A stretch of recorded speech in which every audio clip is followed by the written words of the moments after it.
아무튼 두 분의 발표 잘 들었습니다. 감사합니다. 와. 네.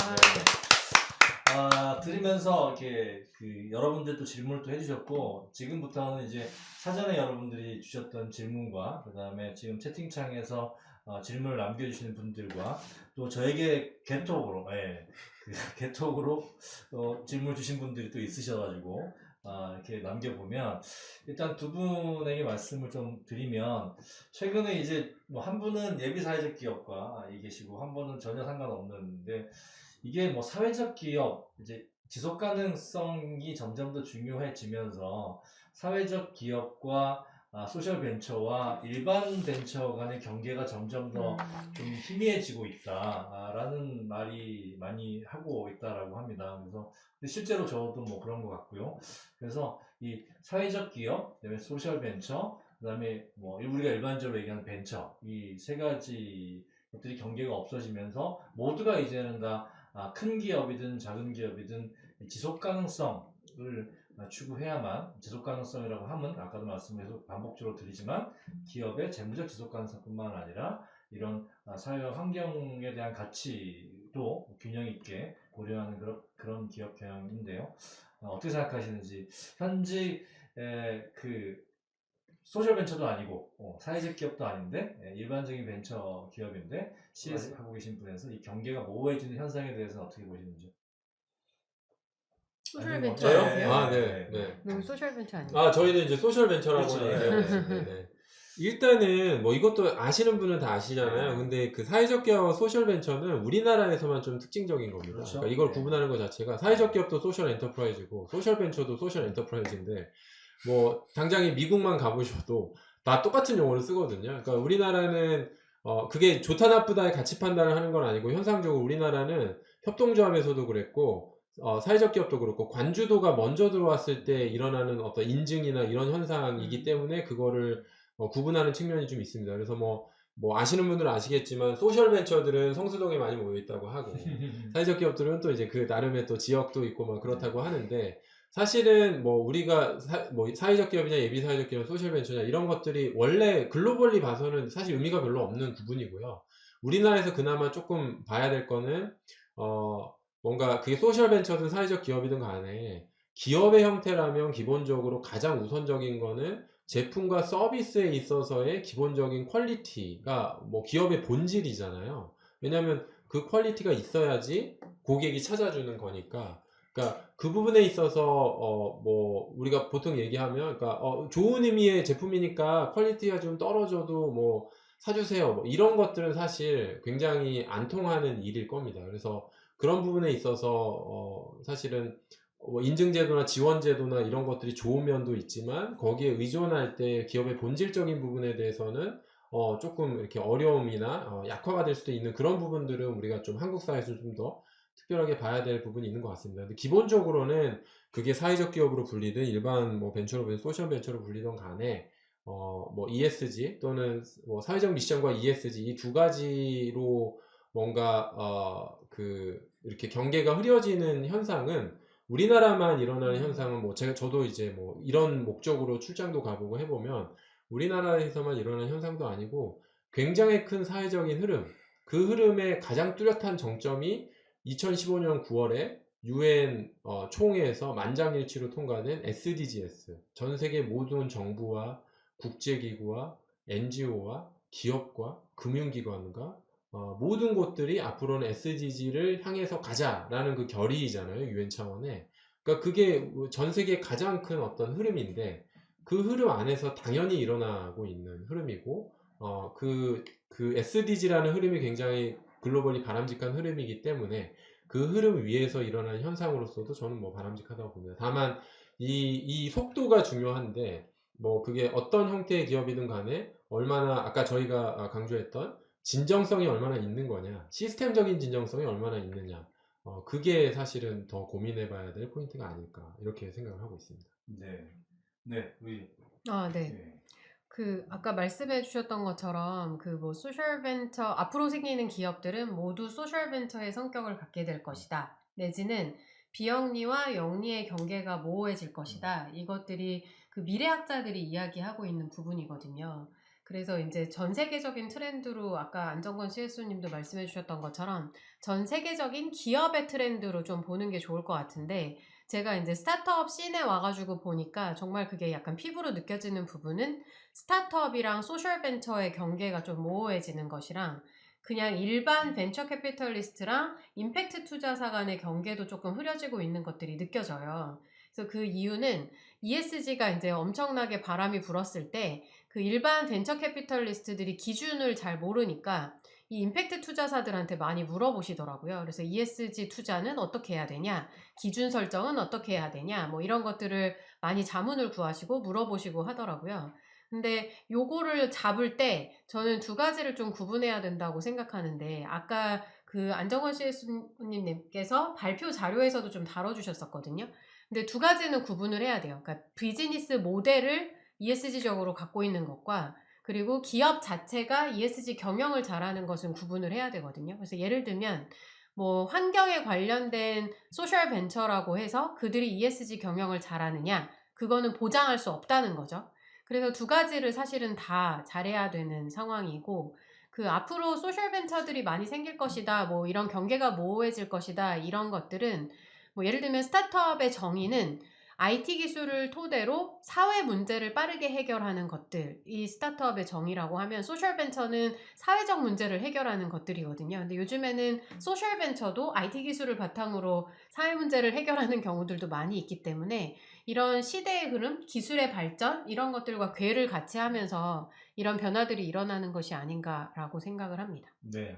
정리하자면 이제 글로벌리 하기에는 이런 부분들이 무의미하다. 네. 이런 그 우리나라의 행정 중심의 이런 부분들 때문에 뭐 너는 소셜 벤처야, 너는 사회적 기업이야, 너는 예비적 사회적 기업을 자꾸 이렇게 지원금에 대한 어떤 제도들의 칸막이로 인해서 발생하는 문제인 거지. 그것이 뭐 경계가 흐려진다. 우리는 소셜 벤처인데 뭐 왜 벤처에서 소셜 벤처 흉내를 내? 이렇게 해서 배 아파할 일은 아니라는 거죠. 이제 조금 더 넓은 의미에서 이제는 뭐 사회 환경 문제를 해결하는 것에서 어쨌든 그 새로운 비즈니스 기회가 나타나는 것은 아주 옛날에서부터 시작된 그런 기본적인 기업의 어떤 창업 모델이기 때문에 그것 자체를 가지고 네 편이 내 편이 이렇게 구분할 필요는 없을 것 같습니다. 이어서 자 CSO를 또는 회사 내에서 이런 지속 가능 그 경영을 하고 싶어하는 우리 꿈나무들이 있으시잖아요. 뭐 지금 대학생이든 아니면 이제 이 영상이 오늘 보시는 분도 계시지만 유튜브에 계속 볼 텐데 그래서 CSO라는 거 되게 멋진 것 같아. 나도 해볼래. 또는 뭐 회사 내 지속 가능 경영 이런 것들을 좀 일을 해보고 싶어. 라고 하는 분들은 그럼 아까 그 사람이 갖춰야 될 역량에 대해서는 말씀해 주셨는데 그렇게 슈퍼맨 같은 슈퍼맨인데 뭐 모든 게 착하고 모든 게 잘 되는 슈퍼맨.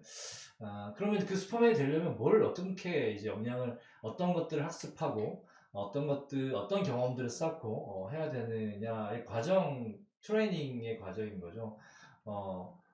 이 트레이닝 어떻게 스스로 해야 됩니까? 어떻게 보십니까? 먼저 저요?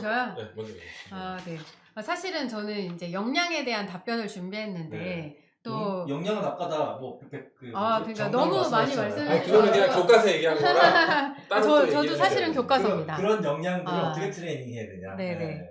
그래서 일단은 제가 생각하는 그 네 가지 역량을 말씀드리면서 이걸 어떻게 트레이닝 하는지를 조금 곁들여가지고 설명을 드려볼게요. 그래서 저는 총 네 가지로 꼽았고요. 다 겹칩니다. 워낙 다 포괄해 주셔서 말씀하셔가지고 첫 번째가 이제 비즈니스 이해도예요.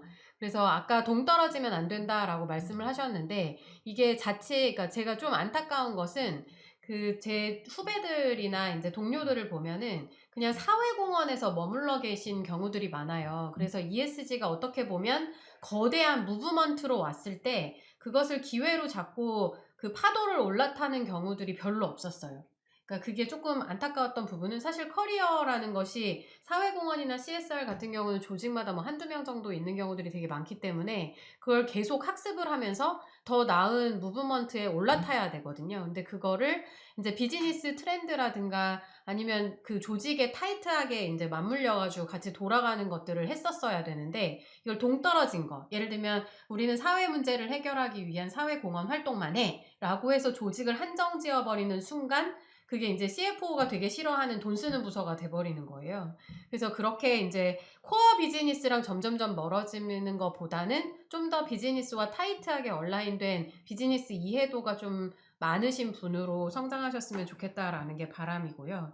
그리고 두 번째는 공감 능력이에요. 그래서 아까 말씀하셨던 이해관계자들의 다양한 보이스를 담을 수 있는 사람이 돼야 되거든요. 그래서 공감 능력이 필요한 거는 첫 번째로는 이제 관점. 아까 전에 뭐 이루다 사건처럼 우리 소비자가 어떻게 생각할까? 혹은 우리 임직원은 어떻게 생각할까? 우리 기업을 둘러싼 다양한 이해관계자들에서 입장에서 바꾸어서 생각해 보는 거. 그들은 어떻게 생각할까를 물론 생각해야 되고요. 두 번째로는 리스크 관점이거든요. 그래서 이게 우리가 어떤 식으로 뭔가 서비스나 제품을 내놓았을 때, 아, 요게 어떤 쪽에서는 선호하겠지만, 어떤 쪽에서는 리스크로 안 좋은 평판이 생길 수 있겠구나, 라는 여러 가지 밸런스들을 고려해야 되는 거. 그것 때문에 이제 공감 능력과 관점이 필요하다라는 거고요.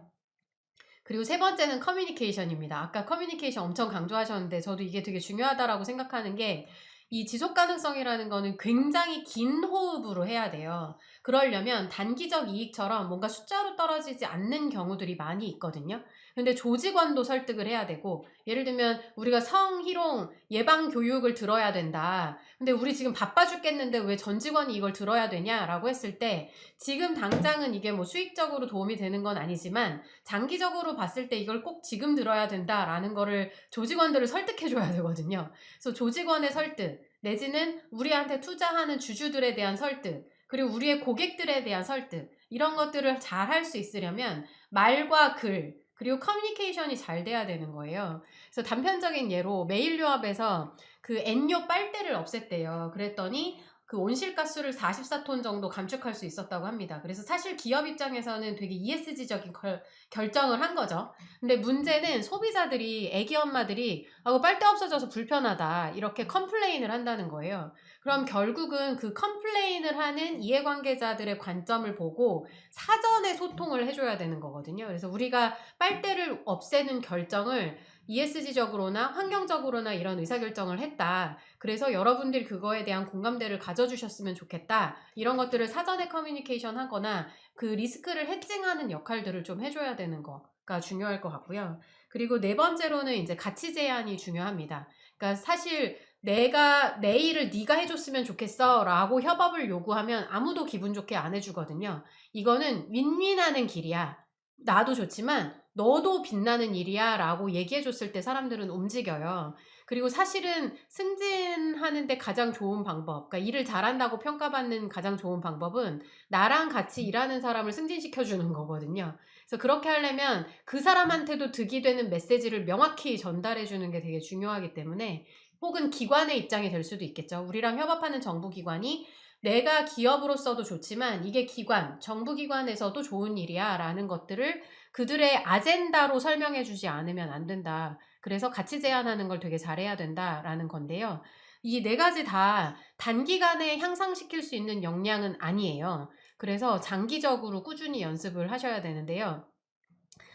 이 네 가지를 다 설명드리기는 쉽지 않겠지만 제가 한 거를 한 가지 경험치로 말씀을 드리면 제가 글은 잘 못 썼어요. 왜냐하면 말은 그래도 나쁘지 않게 하는 것 같은데 글을 쓸 일이 없더라고요. 왜냐면 직장에서는 그냥 파워포인트만 만들지 이 글을 텍스트로 문장으로 쓸 일이 생각보다 없더라고요.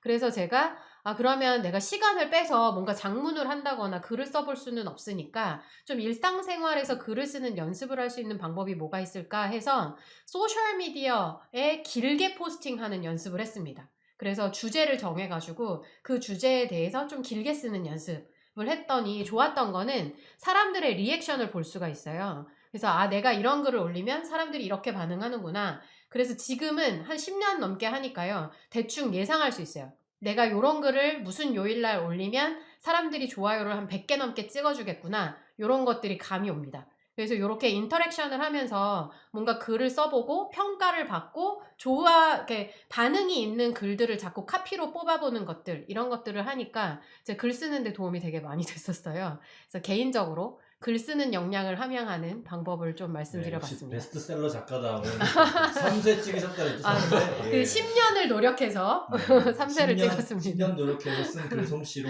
3세. 네. 예, 저희 이제 책 냈는데 저는 아직 2세 찍고 이제 예, 접지 않을까 싶은데 3세. 예, 부럽습니다. 예, 안정권 CSO님 이런 어떤 역량은 어떻게 트레이닝 할 수 있을까요? 네, 일단 먼저 말씀드리면 저는 1세라도 찍고 싶은데 제가 언제 쓸지 모르겠습니다. 뭐 이것도 비슷하게 신지현 CSO님께서 여러 가지 또 제가 하고 싶은 말을 많이 해주셔가지고 약간 말씀드리면서 그 부분은 충분히 말씀해 주신 것 같아서 제가 다른 관점을 하나 좀 얘기하고 싶어요. 왜냐하면 질문을 하실 때 그 CSO 꿈나무 분들에게 커리어적인 관점을 이제 얘기를 했잖아요. 그리고 이제 역량이나 이런 부분은 사실 아까 제가 그 지금 반응을 보면 제가 잘못 보여드렸나 싶긴 한데 이렇게 보면 됩니다. 일단 하나 말씀드리고 싶은 거는 지속 가능성 영역에서는 역량은 태도에 영향을 받습니다. 그러니까 개발에서는 개발 역량이 태도에 영향을 받지 않거든요. 근데 개발 역량을 기르는 데 있어서 지속 가능성에 있어서는 저 아까 말씀드렸던 저 역량들이 다 태도에 영향을 받아요. 저 역량들이 얼마나 성장하느냐. 그 관점에서 하나 말씀드리고 싶은 게 제가 뭐 이런 적이 있었거든요. 뭐 그 최근에 내가 어쩌다가 뭐 CSO까지 됐지? 처음에 뭐 했었지? 했는데 제가 사실은 이제 개인 얘기도 좀 해보면 제가 대학 때 이제 경영학을 했는데 제가 경영학 배울 때는 무조건 기업의 목적은 이윤 극대화. 당신의 경영학도로서 너의 목표는 네 몸값을 최대화. 계속 그거밖에 안 들었어요. 그래서 나 도저히 못 살겠다. 나 이 자본주의를 그러니까 뭐 공식적으로는 자본주의를 반대하는 삶을 살아야겠다. 또는 더 나은 자본주의로 고치는 삶을 살아야겠다. 그래서 저는 제가 생각하는 제 진로를 NGO로 생각했어요. 기업들 이 자본주의를 막으러. 실제로 대학원 때 이제 원래는 또 회사를 들어가려고 했는데 뭐 공부를 갑자기 하게 됐고 그거 하다가 이제 서스테너빌리티를 공부하게 됐고 그러면서도 이제 NGO로 가야겠다 해서 NGO 활동가도 한 1년 정도 했었습니다. 근데 이제 우연찮은 기회에 또 다시 또 기업윤리 쪽을 해야 되는 상황이 발생해서 뭐 그런 쪽으로 가고 그렇게 막 돌아온 거예요. 그러다가 이제 이 개인적인 경험이니까 개인적으로 또 엄청 글로벌 기업들 제가 막 진짜 컨설팅 심사 이런 거 많이 하면서 제발 좀 바뀌어라. 더 지속 가능한 기업으로 바뀌어라 라고 하다가 이제 결론을 한참 내릴 때쯤에 어쩌면 대기업, 큰 기업을 다 매도하는 건 아닙니다. 근데 일부 대기업들을 봤을 때 이미 시스템화에 있는 대기업들을 지속 가능하게 바꾸는 것보다 차라리 스타트업을 처음부터 지속 가능하게 만들어서 그 상태로 성공할지 안 할지에 대해서 그 가능성이 낮더라도 그거를 성공시키는 가능성이 더 높을 수도 있겠다. 이제 어느 시점에 그런 고민이 들었거든요. 그때 이제 제 전 회사인 슬로우크의 이무균 대표님이 같이 하자라고 제안이 온 거예요. 그래서 그럼 나 CSO 하겠다. 오케이 하자. CSO 하면서 슬로우크에만 있지 말고 막 이 생태계를 위해서 내가 노력하고 싶다. 오케이 해라. 이렇게 해서 이제 그 시작을 한 거거든요. 무슨 얘기를 하느냐면 여러분 커리어 고민할 때 존 크롬볼츠의 계획된 우연 관점을 가져주시면 좋을 것 같아요. 모르시는 분도 계실 텐데 커리어 고민할 때 요즘에도 이제 저희 회사도 그렇고 전체적으로 보면 주니어 구성원들이 나 빨리 뭐가 돼야 되는데 지금 내가 이거 하고 있을 때가 아닌데 이렇게 생각하시잖아요. 근데 특히 지속 가능성 영역은 말씀드렸잖아요. 내 태도가 내 평판을 좌우하고 그 평판이 얼마나 사람들이 나를 돕고 나를 가르쳐주고 트레이닝 시키고 나와 함께 일하고 싶은지를 좌우하고 거기서 내 성장의 속도가 좌우가 되거든요. 그래서 보면 제 이력을 말씀드린 이유도 다 우연이에요. 그러니까 제가 원래 NGO에 있을 계획이었는데 그게 안 됐잖아요. 그렇다고 하면 NGO는 빠이빠이냐? 제가 운영위원으로 지금 어떤 NGO를 또 돕기도 하고 그런 것도 충분히 다 하면서 제 본업은 제가 지금 볼 때 이게 내가 원래 원했던 거였구나. 내가 그때는 전혀 계획도 세우고 계획 안에 들어있지 않았지만 그러니까 그런 것들이 이제 이론화한 게 존 크롬볼츠 교수가 자기의 경험을 빗대어서 연구를 해서 계획된 우연이라는 그러니까 기본적으로 우리가 생각하는 대로 커리어는 계획대로 안 간다. 근데 계획대로 안 가면 다 우연인데 그 우연이 누구한테 오냐? 그 우연을 준비하고 있는 사람한테 그 우연이 간다라는 의미로 계획된 우연이거든요. 그 계획된 우연에서 얘기하는 게 호기심을 가져야 되고 그 우연을 잡을 수 있는 그런 상태가 되려면 호기심을 가져야 되고 인내심을 가져야 되고 유연성이 있어야 되고 낙관적으로 사고해야 되고 위험 감수를 하고 도전을 할 수 있어야 된다. 이거거든요. 이게 다 태도입니다. 그러니까 이걸 만약에 태도는 내가 지금부터 마음을 고쳐먹을 수 있거든요. 그러니까 내가 그런 쪽으로 아까 신재현 그 CSO님 얘기하신 것처럼 내가 이런 태도를 계속 길러봐야지. 내가 이전에 호기심 하나도 없었어. 내 커리어 그 자격증 하나. 근데 그게 아니라 어떤 거든 나에게 도움이 될 수 있겠구나. 여기 어디서 어떤 사람을 만날지 모르니까 여기서도 내가 최선을 다해야지. 라는 그런 태도들을 가져가잖아요. 그래서 그 계획된 우연에 준비된 사람의 그 태도를 가져가시면 저는 그러니까 저는 커리어를 좀 이렇게 딱 정해놓는 스타일이 아니거든요. 저도 그랬고 뭐든 그 주변에 있는 사람, 가장 가까운 사람으로부터 이 사람은 같이 일하고 싶다 라는 평가를 받으시면 처음에 내가 황당하게 내가 원하는 커리어랑 다른 일을 했더라도 그러니까 지속 가능성 자체는 아까 우리가 얘기했는데 재무하던 사람이 CSO가 되기도 하고요. 구매하던 사람이 CSO가 되기도 하고요. 사회공헌 하던 사람이 CSO가 되기도 하고요. 지속 가능성이야말로 지속 가능성으로 수렴하는 그 루트들이 워낙 다양합니다. 중요한 건 뭐냐? 각각의 이 역할에서 얼마나 인정을 받았느냐. 그런 면에서는 사실 앞에 역량적인 걸 워낙 잘 얘기해 주셔서 여러분들이 커리어로 정말 고민하신다면 지금 여러분이 도전해야 될 거 도전하시고 지금 하고 있는 게 내 장기적인 어떤 거랑 안 맞아도 여기에 최선을 다해서 이걸 잘하는 걸 보니 뭐든 맡길 수 있겠네. 이런 어떤 애티튜드를 가진 사람이라고 인정을 받으시면 좋겠다. 이게 지속 가능성은 아까 말했듯이 기업의 지속 가능성, 개인의 지속 이런 얘기를 하잖아요. 똑같은 게 커리어 지속 가능성 면에서도 지속 가능성은 장기주의가 특징입니다. 단기주의가 아니라 장기주의를 가지고 계획된 우연을 준비하는 태도를 가지시는 게 어떨까? 이런 약간 좀 다를 수 있는데 이런 관점으로 한번 말씀을 드려보고 싶었습니다. 네. 좋은 말씀들만 골라주셔가지고 저는 이제 좀 시니컬한 얘기를 하나 하자면 혹시 이 방송을 듣고 있는 대학생들이나 대학원생들이나 아니면 취업준비생들이나 또 유튜브를 보실 수도 있는데 그 시중에 ESG 관련된 자격증이 많습니다. 네. 저는 별로 도움이 되지 않는다. ESG 특히나 이제 대학생들 취업 준비를 위해서 몇만 원 가지고 단기간에 ESG 전문가를 길러준다. 뭐 이 자격증을 가지고 취업에 도움이 될 겁니다. 라고 하는 그런 자격증들을 들을 시간이면 저는 오히려 지속가능 경영과 관련된 좋은 책들 그리고 아까 이제 태도 말씀하셨는데 저는 우리나라의 말로서는 좀 됨됨이라고 생각이 들거든요. 그러니까 개인의 삶이 내가 대학생이나 대학원생 또 취준생의 삶이 지속 가능한 삶을 살지 않으면서 내가 지속 가능한 회사에서 기업의 담당자가 되겠다라고 하면 제가 어떤 사람을 뽑는다라고 하죠. 저 친구의 삶을 이렇게 보고 삶의 궤적을 보니까 전혀 지속 가능성과 상관이 없는 그런 삶을 살아왔는데 뭐 자격증 몇 개 듣고 그다음에 또 현재 ESG가 막 유행이라고 하니까 이 달려드는 불나방 같은 존재라구나 이런 친구들을 걸러내는 거거든요, 회사 내에서는. 그래서 오히려 그런 어떤 현혹되는 이런 장난감들에 현혹되는 것보다는 본질 자체를 좀 키워가시는 이런 취준생, 대학생, 대학원생들이 됐으면 좋겠다. 다시 한번 말씀드리지만 현재까지는 제가 알고 있는 ESG 자격증이 한 20개 되는데 시중에 현재까지는 취업에 도움이 되는 ESG 자격증은 없다라고 단언코 이제 얘기를 말씀을 좀 드리겠습니다. 자, 질문 주셨습니다. 아까 안정걸 CSO님이 이제 노블에서 그 재무적 부분과 비재무적 부분이 서로 이제 부딪혔을 때 우리는 그럼에도 불구하고 이 비재무적 부분들을 초창기부터 유지했기 때문에 이런 것들이 되게 좀 잘 내재화가 됐다, 시스템적 내재화가 됐다라고 말씀을 하시는데 실제 그런 좀 이 재무적 비재무적 가치가 충돌했을 때 우리는 어떻게 의사결정했는지에 대한 좀 실질적인 사례를 말씀해 달라는 얘기였습니다. 그게 뭐 여러 가지가 있죠. 여러 가지가 있는데 그게 생각이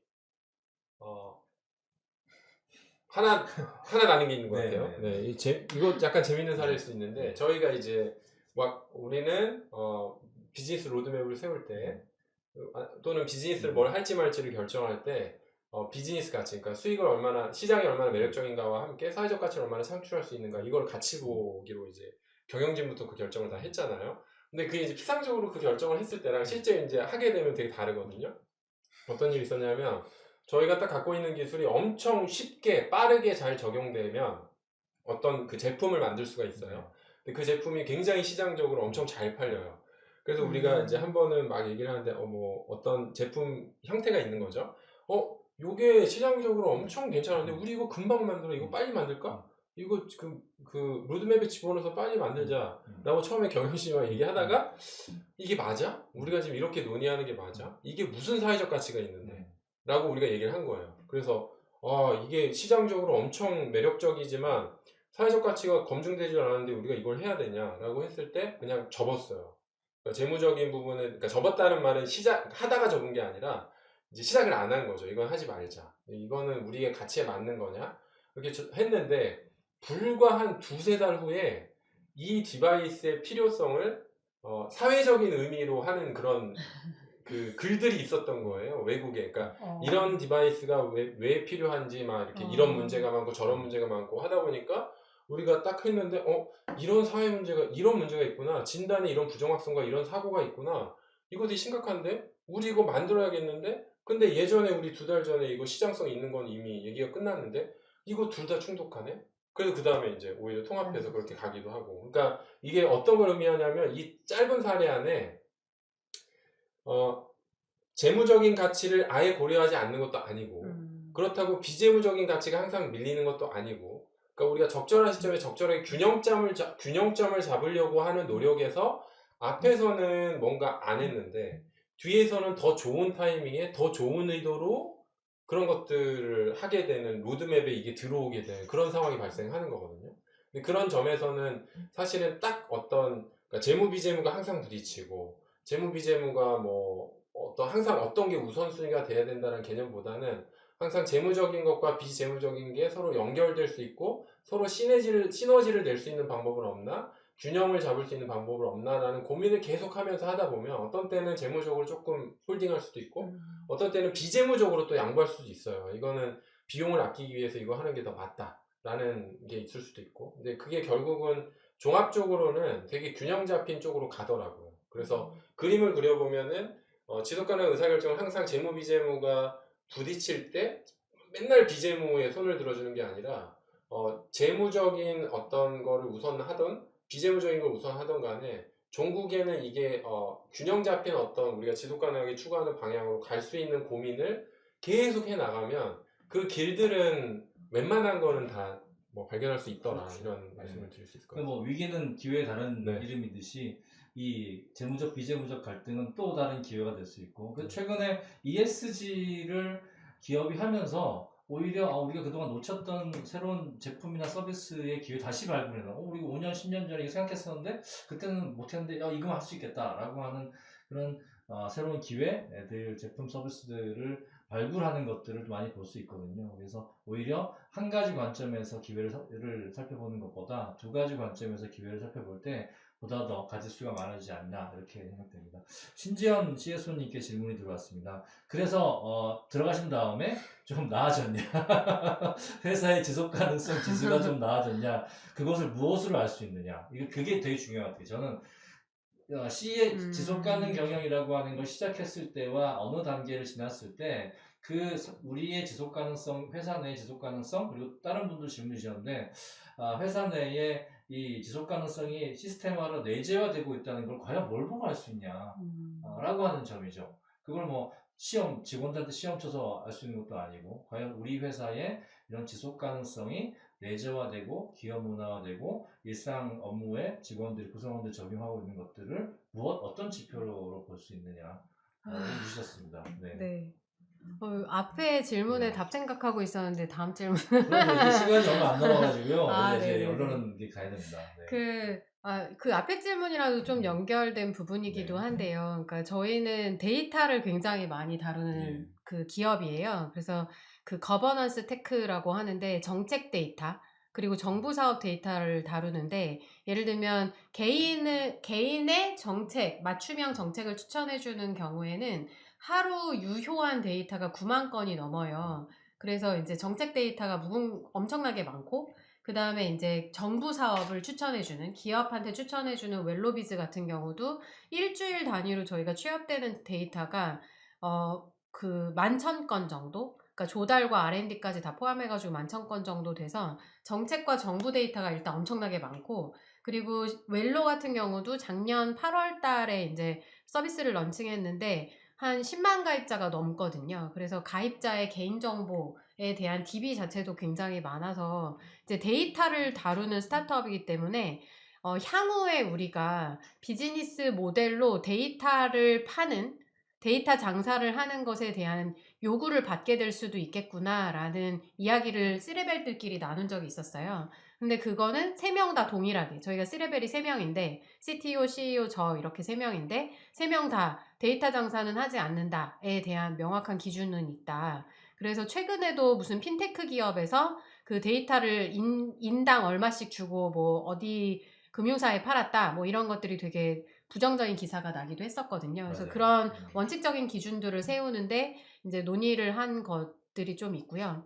그리고 두 번째는 이제 조직 문화 부분인데요. 아까 이제 팀장 회의에서 전체 회의로 돌린 부분을 사례로 말씀드리기도 했는데, 근데 이제 조직원들의 성장 내지는 그 C레벨에 제안해가지고 저희가 1대1 미팅, 그러니까 제가 알기로는 CSO님도 엄청 시간을 많이 쓰시는 걸로 알거든요. 그래서 조직원들이랑 원온온을 한다거나 1대1로 이 조직에서의 그러니까 본인들의 커리어에 대한 이야기든 아니면 개인적인 이야기든 이런 것들을 들어주고 이야기 나누고 하는 시간들을 좀 많이 가지려고 노력을 해요. 그래서 C레벨 3명이 ABC 그룹을 나눠가지고 조직원들 전체랑 하루씩 이제 뭐 밥을 먹는다거나 하는 거에 이제 로테이션 하는 것들을 시작을 했거든요. 그래서 그런 것도 좀 제안해서 하고 있고, 그리고 저희 이제 되게 주니어들이 많습니다. 저희 회사는 40대가 꼴랑 2명이에요. CTO님이랑 저밖에 없거든요. 다 20, 30대의 굉장히 젊은 친구들인데요. 근데 그 친구들이 이제 성장할 수 있도록 돕는 역할도 하는데, 그 저희 마케터 팀장한테 제가 하는 얘기는 당신이 여기서 마케팅을 잘하는 것도 중요하지만 다른 스타트업의 마케팅 담당자들을 모아놓고 강의할 수 있는 수준이 됐으면 좋겠다. 그래서 본인의 역량을 끌어올리는 것들을 계속 서포트하는 것들을 신경을 좀 쓰고 있습니다. 네. 그래서 뭘 네. 보고 알 수 있냐고요? 뭘 보고 그 지표를 그 얘기해달라니까. 지표요? 네. 네. 다들 만족하고 있는 것 같습니다. 뭐 이런. 근데 사실 그 부분은 저도 질문 들으면서 되게 부끄러웠는데 아직 그 체계는 못 만든 것 같아요. 그래서 이제 어떻게 하면 뭘 해볼 수 있을까에 태핑하는 정도로 한 6개월을 보냈던 것 같고요. 그리고 앞으로 만들어야 될 과제로 생각하고 있습니다. 네, 6개월이 아니라 이제 6년을 하신 우리 노을은 어떻게, 어떤 점을 볼 때 과연 이 지속 가능성이 내재화 됐다라고 알 수 있을까요? 내재화가 됐다라고 하기보다는 되어가고 있다. 과정이긴 되어가고 한데 있다. 일단은 저희가 아까 말씀드린 시스템적인 진정성 측면에서는 시스템으로 보여지는 것들이 있습니다. 회사에게 정관은 헌법 같은 거잖아요. 그러니까 정관을 저희가 싹 바꿨으니까 경영의 목적을 다 사회적 목적, 지속 가능성 관점의 목적으로 다 바꾸고 사회적 성과는 매년 이사회에서 성과 보고를 하고 이런 것들을 해버리게 만들었으니까 그 활동을 안 할 수가 없는 상태로 우리가 가고 있는 그 측면이 있고 그 활동들은 그 활동을 해야 되는 거고요. 또 하나는 이제 그 구성원들이 그 자발적인 지속 가능성 개선 사례가 많습니다. 그래서 저희가 이제 지속 가능성 어워드라는 것도 있거든요, 회사 내. 그러니까 그 어워드를 정말로 처음에는 그냥 어워드를 어떻게 줘야 되나 하는데 요즘에는 정말 지속 가능성을 스스로 이렇게 동료들하고 뭐 어떻게 해가지고 스스로 그런 구성원들이 자율적으로 하는 그런 개선 활동들이 막 있거든요. 그 부서에서 하고 비용도 주지도 않고 뭐 인센티브가 있는 것도 아닌데 그런 것들이 점점 더 많이 늘어나고 지속 가능성에 대한 정보들을 구성원들이 스스로 매니저 그 담당자가 아니라 구성원들이 스스로 막 이렇게 얘기를 하고 이런 것들이 양쪽으로 확실하게 늘어나는 것들이 눈에 보이거든요. 그런 것들이 하나의 지표일 것 같고 나머지 예를 들면 인권 관점에서 근로시간이 스타트업들은 워낙 근로시간이 많잖아요. 근데 그 부분도 저희가 근로시간은 그렇게 데이터로 나오는 것들은 근로시간이 줄어가는 추이를 저희가 보고 있거든요. 예전에는 뭐 저희가 판단할 때 과로하는 케이스가 어쨌거나 여러 케이스가 있었다면 그게 점점 숫자적으로 작년 하반기부터 줄어나가는 거. 뭐 그렇다고 일이 적다는 건 절대 아니고요. 그래서 그런 것들이 각 영역, 그러니까 문서나 시스템 제도의 영역과 그 다음에 구성원들의 자발적인 어떤 활성화 영역 이런 것들을 통해서 조금씩 저희가 그래도 원하는 지향하는 방향으로 하나씩 더 늘어나고 있는 게 아닌가 이렇게 판단을 하고 있습니다. 네, 사전 질문 중에 노을이 지속가능 보고서를 발간하셨습니다. 네. 저도 굉장히 이 감명, 아, 인상 깊게 네. 읽었는데요. 네. 이 지속가능 보고서에 대한 걸 간단, 특히 이제 지속가능 보고서가 ESG에 필수적이냐, 뭐 마냐 이런 얘기인데, 뭐 물론 상장 기업들은 앞으로 의무화 되겠지만, 네. 그걸 떠나서 과연 이 노을이 지속가능 보고서를 발간한 이유와 그것이 지속가능 경영에 어떤 좀 긍정적인 역할을 하고 있는지에 대한 궁금해하는 질문이 좀 들어왔습니다. 네. 지속가능성 보고서는 아마 뭐 상장 기업들은 저희는 뭐 코스닥 상장돼 있으니까 아직은 대상이 아닌데 앞으로는 계속 당분간은 하지만 저희는 그렇게 생각합니다. 지속가능성 보고서가 의무라서 하는 기업들이 이제 점점 많아질 수 있잖아요. 근데 지속가능성 보고서는 말 그대로 의무가 아니라 책임으로 할 때 훨씬 더 진정성이 있고 훨씬 더 잘 만들 수 있다고 생각하고요.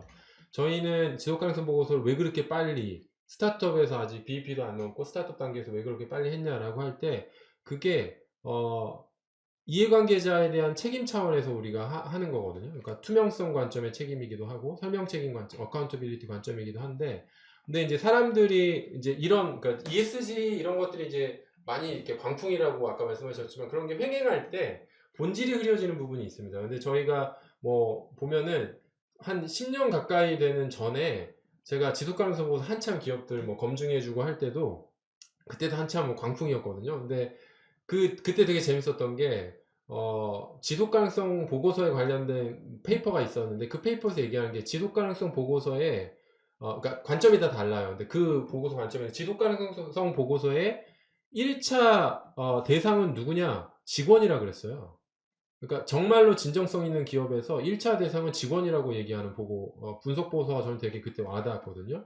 그러니까 결국은 지금은 다 투자자, 그리고 나머지 이해관계자는 약간 좀 후차적이지만 뭐 보면 좋고 뭐 이런 식이지만 뭐 ESG 자체가 투자자 관점이니까. 네, ES 자체가 투자 관점이니까. 근데 저희는 사실 이해관계자라고 할 때 지속가능성 보고서에 우리 회사가 이런 회사구나, 내가 우리 회사 가는 이런 방향에 대해서 내가 기여하고 있구나, 기여해야겠구나, 우리 회사가 외부 이해관계자와 이런 약속을 하고 있구나 라는 걸 구성원 전체가 아는 측면에서 저희는 사실은 지속가능성 보고서를 저희는 공동 1순위로 보는데 구성원이 1순위 중에 하나입니다. 네. 그래서 구성원에게 하는 목적이 하나 있고 나머지는 뭐 일반적인 목적이 다 들어가 있는 거죠. 그 대표적인 게 확실하게 예를 들면 이런 거죠. 내가 나 혼자서 내일부터는 아침 7시에 일어나야지 혼자서 다짐하면 안 지켜도 상관없고 안 되잖아요. 결국은 어카운터빌리티라는 개념이 지속가능성의 그 1990년대부터 핵심적인 개념이었던 이유가 바로 우리가 하는 활동이 사회에 영향을 미치고 거기에 대한 책임을 우리가 이행하기 때문에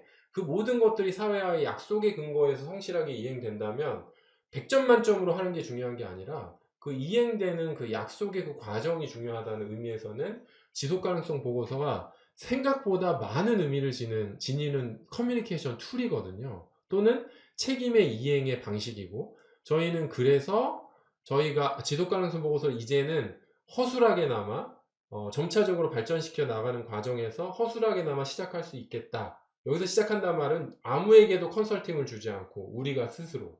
네. 그래서 처음 작년에 발간했고 올해 두 번째로 발간하고 앞으로도 계속 자체적으로 발간할 예정입니다. 네, 지속가능 보고서 반드시 발간해야 되느냐라고 질문하시는 회사들이 꽤 있습니다. 네. 저는 뭐 발간하고 말고는 회사의 선택이지만 지속가능 경영을 적어도 한다라고 하면 그것에 대해서 이해관계자들에게 뭔가 말로만이 아니라 쓰여진 문서와 그거 우리가 어떻게 하고 있는지 할 것인지 했는지에 대한 것이 오고 가는 텍스트가 있어야 된다라고 보는데 지속가능 경영을 한다라고 하면 대기업 처럼 뭐 억씩 들여서 최근에는 이제 어떤 바가지 씌우는 이제 컨설팅사는 지속 가능 보고서 하나 만드는데 뭐 5억씩 받고 이런다는데 그건 완전 바가지고요. 뭐 유튜브에서 이런 얘기하면 그러면 남아 있겠죠. 남아 있으라고 지금 한 얘기입니다. 5억 주고 지속 가능 보고서 만드실 이유 전혀 없고요. 우리 스스로 만드시면 충분히 우리 대기업 정도의 역량을 가진 내부 역량을 가진 회사들은 충분히 지속 가능 보고서 내부적으로 잘 만드실 수 있습니다. 그리고 스타트업, 소셜벤처도 몇 페이지 안 되더라도 정말 지속가능 경영에 관심이 있다라고 하면 스스로 만들어 보시는 것 자체가 굉장히 중요한 지속가능 경영을 어떤 계단을 만들어 가는 거죠. 이렇게 디딤돌을 만들어 가는 게 아닌가 싶습니다. 우리 심지어 CSO님께 마지막 좀 질문을 드리고 하자면, 자, 앞으로 어떤 회사로 좀 키워가고 싶은지에 대한 어떤 CSO로서의 지금은 이런데 앞으로 우리가 뭐 웰로가 5년, 10년 후 되면 지속 가능성을 이렇게 좀 잘하는 회사가 됐으면 좋겠다. 이런 회사에 대한 전망을 좀 알려달라는 카톡이 왔습니다. 어떻게 하면 좋을까요? 네. 어떤 회사를 키우시고 싶으십니까? 네. 오늘 되게 어려운 숙제를 받고 가는 것 같은데, 근데 다행히 그래도 노을처럼 이렇게 앞서서 좋은 발자국을 찍어주신 기업들이 있어서 그런 것들의 벤치마킹을 좀 하면서 저희도 체계를 잡아가는 것들을 해야 될 것 같아요. 그래서 지금까지는 그러니까 CSO로서의 역할이 뭘까부터 이제 생각을 하면서 단계별로 할 수 있는 것들만 이제 주먹구구식으로 했었거든요. 근데 그런 것들을 좀 체계화하고, 예를 들면 그 마케팅 플랜이나 그런 걸 짜듯이, 그 비즈니스 플랜을 짜듯이 우리가 그 지속 가능 경영에 대해서도 뭔가 플랜을 세워서 그 플랜의 로드맵을 어떤 식으로 중장단기적으로 가져갈지에 대한 계획도 수립을 하고, 그리고 그걸 달성해 나가야 되겠구나라는 생각이 많이 들었어요. 그래서 아까 이제 지속 가능 경영 보고서 뭐 이런 것도 말씀을 해주셨지만, 저희도 뭔가 그 손에 잡히는 시스템적으로 체계가 잡힐 수 있는 것들을 그냥 말로써만 하는 것이 아니라 체계를 정말 잡아가야 되겠구나. 그리고 그거를 어떻게 개선하고 있는지 성장 단계를 보여드려야 되겠구나.